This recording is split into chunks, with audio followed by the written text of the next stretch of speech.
Yo les scènes, bienvenue sur Manga Walkout. Et ouais, on n'est pas chez nous là. Alors on n'est pas chez nous, on est Léo, On est invité. et Max, voilà, on est invité. On est invité. Et pourquoi on est invité? Parce qu'on a une chaîne sur Dragon Ball, voilà, qui s'appelle DB Times.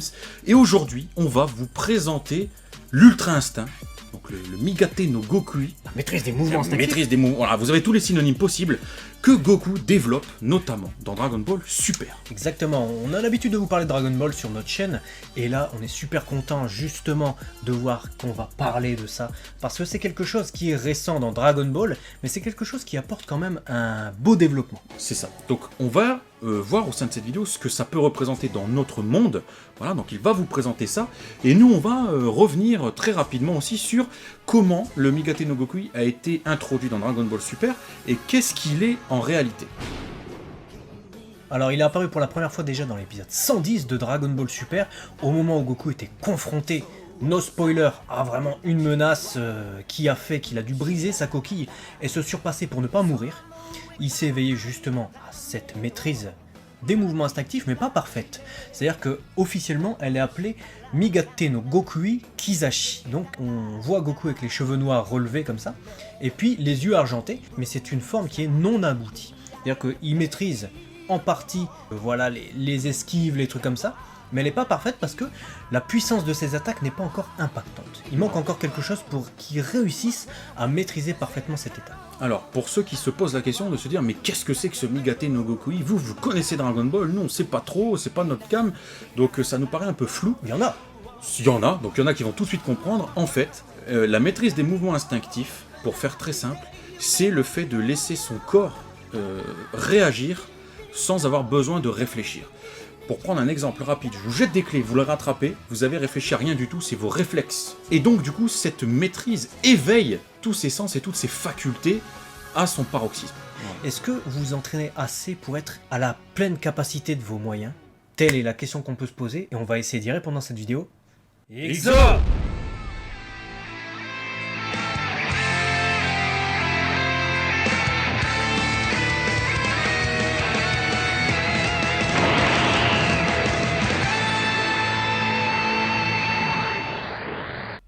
Yo, vous allez bien? Bon, en tout cas, je déborde d'énergie. Donc aujourd'hui, on va voir quels sont les mécanismes liés au corps et à l'esprit lors de l'Ultra Instinct. D'ailleurs, dis-moi dans les commentaires, pour toi, qu'est-ce que ça pourrait être l'Ultra Instinct dans notre monde? Donc j'espère que t'es prêt parce que ça commence maintenant! Pour comprendre ce qui pourrait se passer dans le corps de Goku lorsqu'il est en Ultra Instinct, faut savoir que tout mouvement, tout comportement ou toute action de ton corps est lié soit au système endocrinien, donc c'est la sécrétion des hormones, soit au système nerveux. En termes d'hormones, l'Ultra Instinct agirait sur plusieurs plans. Quand t'es en Ultra Instinct ou quand Goku est en Ultra Instinct plutôt, il génère un bon cocktail d'hormones bien explosif. Par exemple, pour la transformation du Super Saiyan, on avait vu dans le Super Saiyan dans la vraie vie autopromotion que le stimuli principal de cette transformation était la colère.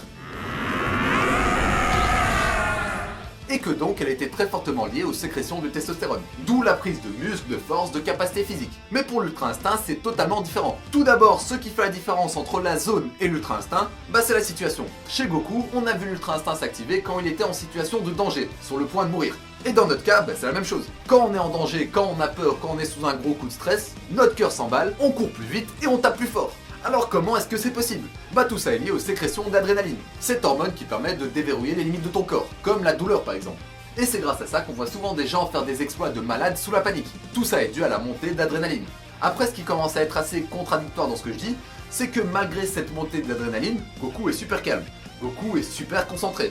Alors comment est-ce que c'est possible? Quand t'as une montée d'adrénaline, c'est impossible de tenir en place. Qu'est-ce qui se passe? Comme on le sait, Goku c'est un génie du combat. Mais surtout, il adore ça, sans exagérer, c'est limite sa drogue. Et lors de l'Ultra Instinct, il entre dans un état de flow. C'est la zone si tu veux. C'est un état mental au même titre que l'éveil ou la relaxation par exemple. Cette addiction au combat est en fait liée aux sécrétions de dopamine. La dopamine, c'est l'hormone de la motivation, c'est l'hormone de la récompense. Et quand t'en sécrètes trop, par exemple, tu peux devenir alcoolique, tu peux devenir accro au jeu, tu peux devenir accro à n'importe quoi. Et à contrario, quand t'en sécrètes pas assez, tu peux devenir dépressif et compagnie. Bref, cette dopamine, elle lui apporte un taux de concentration hors du commun. Et d'ailleurs, en Ultra Instinct, il est tellement concentré qu'à chaque coup, il progresse. Dis-toi que c'est la même chose pour nous. Admettons que tu joues à un jeu vidéo, par exemple. Allez, on parle du dernier DB Fighter. T'y joues sans cesse, t'en deviens addict. Et bah ce qui se passe, c'est que quand tu joues, tu vas générer de la dopamine. Cette dopamine qui va te permettre de rester plus concentré et d'évoluer à chaque combat par exemple. Ta capacité d'apprentissage et de concentration va être boostée par cette hormone. Et si on arrive à se servir de cette hormone dans les études, bah on serait tous des génies. Et ça va aussi pour les sports de combat. Donc voilà, si t'es accro à un sport de combat, il y a de très fortes chances que tu progresses beaucoup plus vite. Contrairement à quelqu'un qui n'aime pas ce qu'il fait. D'où l'importance d'aimer ce qu'on fait. Alors tu vas me dire, c'est bien beau tout ça. On comprend d'où vient la concentration de l'ultra instinct, on comprend d'où vient le boost de capacité physique de l'ultra instinct, mais la question qu'on se pose tous, c'est d'où lui vient toute cette putain d'énergie. Parce que même si Goku trouve à chaque fois un moyen d'en récupérer, l'ultra instinct dépense énormément, voire beaucoup plus que les autres transformations. D'ailleurs, il y a le terme chaleur qui va être pris plusieurs fois, tout ça sans être développé. Donc je vais te donner mon explication. Qu'est-ce que ça pourrait être cette chaleur? Selon moi, le truc qui se passe lors de l'ultra instinct, c'est que le métabolisme de Goku accélère super vite. Il brûle donc beaucoup plus d'énergie et génère beaucoup plus de chaleur. Mais comme il est à court de ressources, bah son corps est obligé de puiser dans ses tissus, ses muscles, ses os, etc. Enfin bref, tout ce qui peut servir. En gros, ces cellules deviennent son carburant. Et d'ailleurs, ça a été dit, le corps de Goku doit prendre super cher quand il est en ultra instinct. Car mine de rien, bah voilà, il est en état de catabolisme extrême. Et c'est pas la même chose que pour le Kaioken, où là ce sont les muscles qui sont en tension. Les muscles et le reste du corps prennent super cher, mais c'est pas la même chose. En tout cas, l'hormone qui permet de bouger quand t'as plus de jus, quand t'es en situation de stress extrême, de danger, bah c'est la cortisol. La cortisol qui va fournir à ton corps l'énergie nécessaire. Mais le prix de cette énergie, bah c'est tes cellules. Et au final, c'est comme si tu te bouffais toi-même. Bon voilà, c'est bien beau les hormones, etc. Mais comme je te l'ai dit, t'as soit le système endocrinien, soit le système nerveux. Donc on va voir ce qui se passe au niveau de l'ultra instinct et du système nerveux.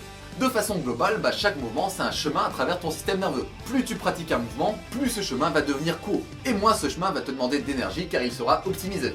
C'est comme ça qu'on peut progresser sur des exercices, sur des mouvements, tout ça sans prendre de muscles. T'as juste entraîné ton système nerveux. Et dans le cas de Goku, ces mouvements ont été répétés une infinité de fois. Les chemins nerveux sont donc les plus courts, mais surtout, son corps et ses muscles ont gardé tout ça en mémoire. Ce qui nous donne des mouvements quasi instantanés. Et par exemple, dans Hajime no Ippo, on a vu que lorsque les boxeurs perdaient connaissance, ils arrivaient quand même à répéter les mouvements qu'ils avaient entraînés des milliers de fois. Bah c'est la même chose pour Goku.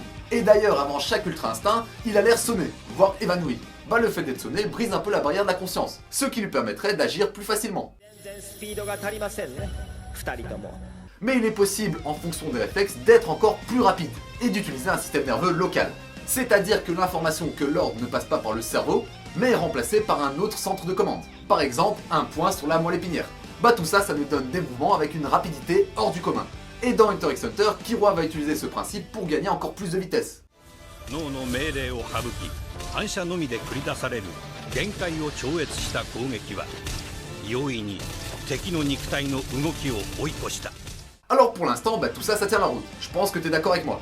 Mais du coup, si tout ça est vraisemblable, comment est-ce que ça se fait que Vegeta n'y arrive pas? Alors que le gars s'est entraîné tout autant, le gars est dans la même galère, dans la même situation de survie, de danger, et pourtant il n'y arrive pas. L'explication que j'ai à donner, l'ultra instinct à cet état de concentration ultime, serait en fait accessible à très peu de personnes de base. Et ces personnes souffriraient de TDAH, de troubles de l'attention quoi. C'est le genre de personnes pour qui il est impossible de se concentrer lors de tâches normales, de tâches simples. Et on l'a vu pour Goku, même si pour le combat c'est un génie, pour les autres activités c'est limite à l'intarder.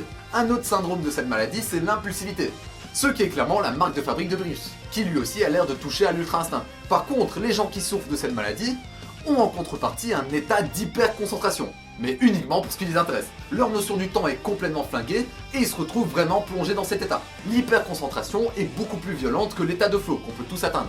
Et c'est clairement pas le cas de Vegeta, on voit bien que Vegeta c'est quelqu'un de super concentré, il pense tout le temps et il pense trop. Du coup l'hyper-concentration c'est beaucoup plus dur, voire impossible pour lui. Et ça surtout sans entraînement. Et d'ailleurs il l'a compris et pendant le tournoi il a essayé de trouver sa propre voie. Et finalement c'est la même chose pour la pensée. Lors de l'ultra instinct, Goku est complètement relâché, il pense à plus rien. Il oublie complètement la rigidité de son art martial pour passer à quelque chose de beaucoup plus fluide et instinctif. Faut savoir qu'il y a beaucoup de boxeurs qui adoptent ce style, qui relâchent leurs bras. Et bien sûr, c'est souvent perçu comme quelque chose de moqueur, mais la vérité c'est que ça te permet d'être beaucoup plus fluide dans tes esquives. Et aussi ça te permet de faire beaucoup plus confiance à tes réflexes. Alors à force tu connais la musique, le meilleur moyen d'apprendre à relâcher son esprit et à travailler ses autres sens, bah c'est la méditation. D'ailleurs on a vu plusieurs fois Goku s'y entraîner. Et c'était une des réponses qu'il avait trouvées pour surpasser le stade de Super Saiyan, lors de l'arc Cell. Et dans DB Super à l'épisode 71, on le voit se concentrer sur ses autres sens. D'ailleurs cette scène me fait un peu penser à l'Ultra Instinct. Si tu veux, c'est les prémices de l'Ultra Instinct. Donc voilà, tout ça c'est l'équivalent d'un Ultra Instinct pas maîtrisé. Mais qu'est-ce que ça pourrait donner un Ultra Instinct vraiment maîtrisé? Qu'est-ce que cela pourrait apporter à Goku? Un carnage. Carnage, c'est une bonne réponse, mais aussi ça pourrait lui apporter La beaucoup- plénitude.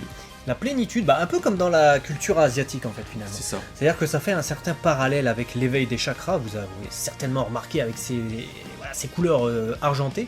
Et là c'est ce qu'on a totalement, puisqu'on avait déjà eu d'autres couleurs de cheveux qui rappellent aussi ces différents degrés d'éveil. Et là c'est totalement ce qu'on pourrait retrouver chez Son Goku. Au moment où il développerait parfaitement cette maîtrise des mouvements instinctifs, il aurait certainement le niveau confirmé d'un dieu de la destruction, puisque là on sait dans le manga que Goku est moins fort que Beerus, le dieu de la destruction de son univers, et le poisson oracle nous parle justement d'une rivalité possible entre Beerus, Vegeta et Goku, c'est-à-dire qui serait en compétition, on va dire les trois, alors que là on sait pertinemment que le dieu de la destruction est largement plus fort que Goku et Vegeta. Évidemment, au moment où Goku aura parfaitement maîtrisé ses instincts, en tout cas ses mouvements instinctifs, il sera amené à faire un carnage, puisqu'il aura dépassé ce que Beerus n'arrive pas à faire actuellement, puisqu'il ne le maîtrise pas totalement non plus. Donc, Goku aura dépassé les dieux de la destruction. Voilà, et on aura un Goku qui aura atteint le niveau absolu qu'il pourrait, lui, en tant que Saiyan, atteindre. Pour compléter ce qu'ont dit Léo et Max, pour moi l'Ultra Instinct serait quand la force sera associée à cette vitesse. Donc l'Ultra Instinct maîtrisé permettra à Goku de toucher les points vitaux. Bon, c'est ce qu'il fait déjà et c'est pour ça qu'il arrive à faire des dégâts avec un si petit mouvement. Mais en plus d'être rapide, il arrivera à rajouter de la force à ses coups. Alors voilà, on a fait le tour du sujet, c'était super intéressant à développer.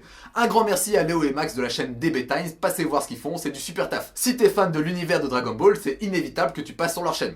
Avant de partir, je poste les derniers qui ont participé au défi Insta. Donc je rappelle, pour participer, tu prends la pose d'un de tes héros et tu m'identifies dessus. Tout ça se passant sur Instagram. Bref, en attendant la prochaine vidéo, mange bien, dors bien et entraîne-toi bien. Sur ce, Jarana!